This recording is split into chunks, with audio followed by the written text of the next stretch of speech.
Welcome to AkhirahTV. My TV, Your TV, everyone's TV. AkhirahTV. AkhirahTV. All of us make a sin, but the best one is the one who returns to Allah subhanahu wa ta'ala.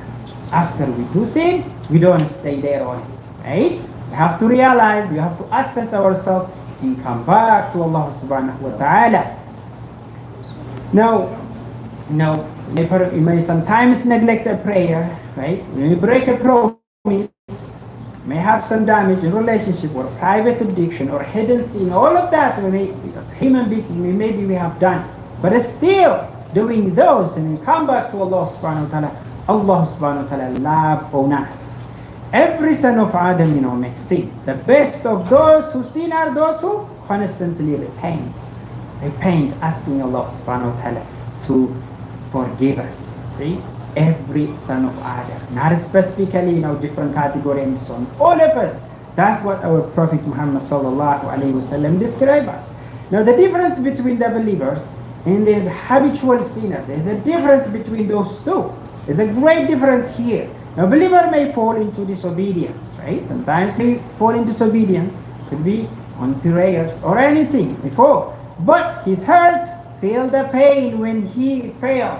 When he failed, when he disobeyed Allah subhanahu wa ta'ala, yes. There's a feeling on his heart. He realized do a good thing on that thing, subhanAllah. And he start regret on it. And it doesn't stop there, the regret. He feels ashamed before Allah subhanahu wa ta'ala, not before a human being. See that? Feel regret. And then you feel ashamed. And then you seek forgiveness. You ask Allah subhanahu wa ta'ala, Ya Allah, forgive me. Mistake, Ya Allah, forgive me. That's what the heart of the believer. Even if you do mistakes, you're going to come back and ask Allah subhanahu wa ta'ala to forgive. Now, the Prophet sallallahu alaihi wasallam said, when a servant commits a sin, a black spot placed upon his heart. And if he repents, seeks forgiveness, and abandons the sin, his heart polished. But if you continue, the stain increase until it covers the heart. Yes, you might see, right? You think these different kind of sin, one on top of and so on the other. Yes, when we that first realize we did a sin, then when we didn't continue repent on that black dot is going to continue until it covers the heart. That's what our Prophet Muhammad sallallahu alaihi wasallam said. Every sin leaves a mark in our heart, that black mark in the path. Then they become habitual, right? You don't care whatever things they do, whether in public or in private. Subhanallah. We have seen it in many ways, like habitual liars. We have seen it in the politicians and so on.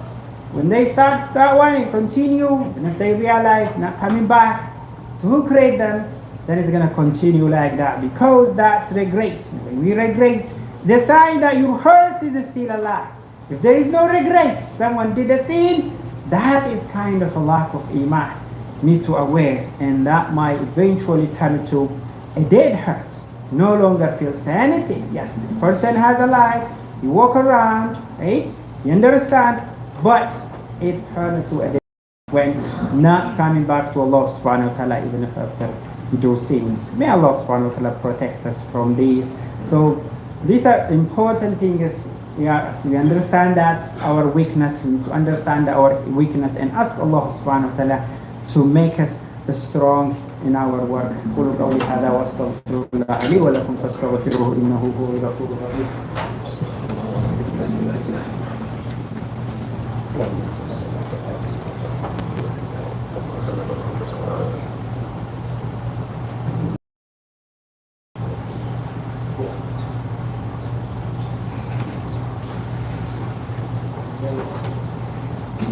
الحمد لله رب العالمين نحمده ونستعينه ونستغفره ونعوذ بالله من شرور أنفسنا ومن سيئات أعمالنا من يهده الله فلا مضل له ومن يضلل فلا هادي له وأشهد أن لا إله إلا الله وحده لا شريك له وأشهد أن سيدنا محمدا عبده ورسوله. Now when we talk about the hope and faith, when we believe Allah subhanahu wa ta'ala, it should be in both ways, the hope and faith. We can think of a bird, because bird cannot fly with a single wing. If she has two wings, right and left, the bird can fly. One wing fell, unable to fly with one wing. Similarly, when we live, right, in this world, it should be with hope and fear of Allah subhanahu wa ta'ala. We need to balance that. Allah subhanahu wa ta'ala knows that we are weak, right? We are created as weak. We might commit sin, right? Different time and so on. But we need to have also hope on Allah subhanahu wa ta'ala, because despair on our shortcoming, and that continue invite us to do more sin.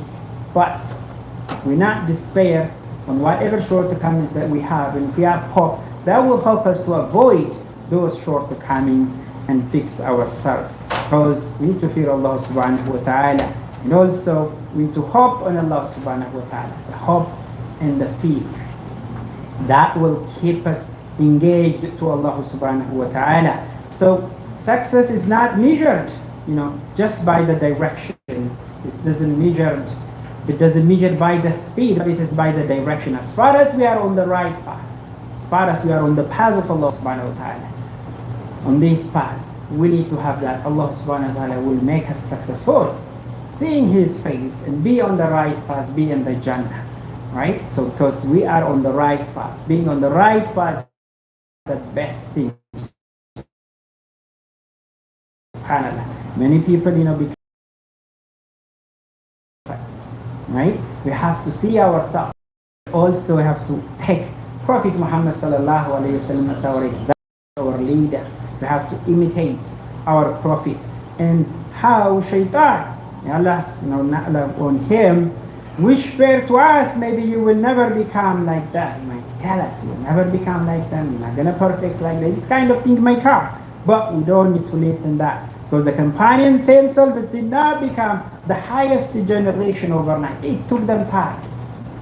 Rasul sallallahu alayhi wasallam, just to take out from the companion on this people, when they start preaching the people to Allah subhanahu wa ta'ala, it takes them 13 years, subhanAllah, over a decade, just on qulu la ilaha illallah. Allah subhanahu wa ta'ala is the one who created you, who bring you, who feed you, subhanAllah, just on that 13 years before ordering them into prayers and so on and so on. So we have to continue work on that. So now the important question is, am I the righteous as someone else? Right? That shouldn't be. Am I closer to Allah subhanahu wa ta'ala? That should be the right question. Am I closer to Allah subhanahu wa ta'ala? What are the things that make me closer? Not comparing to other people, but what makes me closer to Allah subhanahu wa ta'ala? That would be the best question we need to ask ourselves. And being closer to Allah subhanahu wa ta'ala is by implementing what Allah subhanahu wa ta'ala asks us to do. And whatever things we are asked to do, either in the Quran or in the Hadith, it's for us to keep us safe, subhanAllah. Right? To keep us safe, to keep us clean, subhanAllah. So even a small deed that we perform it sincerely, that might be love to Allah subhanahu wa ta'ala. So those are the things that can help us. So dear brothers and sisters, remembering these, whenever temptation comes, or shaitan whisper to us, our past doesn't define us. Whatever bad things we have done in the past, it doesn't define us. Our last sin doesn't define us too. But the sincere repentance, that's the one define us, making us more closer to Allah subhanahu wa ta'ala. When we realize that we did a sin, and then we didn't stop right there, we ask Allah subhanahu wa ta'ala, that will define us, making us more closer to Allah subhanahu wa ta'ala. Remain open to all of us. It never close. The door that Allah Himself has left open for us. It continue, we have to continue making dua, continue praying, reading the Quran, and make us ourselves more closer to Allah subhanahu wa ta'ala, because the door is open for all of us. And the Prophet sallallahu alaihi wasallam say that whose past and future shortcoming were forgiven, frequently made this dua. Ya muqallib al-qulub, thabbit qulubi ala dinik. Subhanallah. We have to continue use this dua to make ourselves clean. The meaning of this dua is, O turner of the heart, keep my heart firm upon your religion. Ya muqallib al-qulub, thabbit qalbi ala dinik. If the Messenger sallallahu alayhi wa sallam this dua to make his qalb, subhanallah, and strong on Allah subhanahu wa ta'ala, what about us? what about us? We have to ask Allah subhanahu wa ta'ala even more to make us closer to Allah subhanahu wa ta'ala, to clean and to make us also firm on that deed. Ya muqallib al-qulub, sabbit qulubana ala dinik. Life is short. We know it. Without we know it, oh my God. Right? Some of us 60, 70 and so on. We don't know. People pass away in different occasions. Right? That's hidden on us. We have to make ourselves always ready for this by making our qalb clean, making ourselves also closer to Allah subhanahu wa ta'ala. Our meeting with Allah subhanahu wa ta'ala is certain. وهي certain one who doesn't believe on Allah subhanahu wa ta'ala, or the one who believes on Allah subhanahu wa ta'ala, all of them face this. Right? Whether he live in a beautiful life and have his own private doctor and his own still face life. We have seen it, subhanAllah. With all those things, subhanAllah, they face life. Yes, the successful person is the one who never stop returning to Allah subhanahu wa ta'ala. So we have to make ourselves closer to Allah subhanahu wa ta'ala. Rabbana. Welcome to AkhirahTV. My TV. Your TV, Everyone's TV. Akhirah AkhirahTV.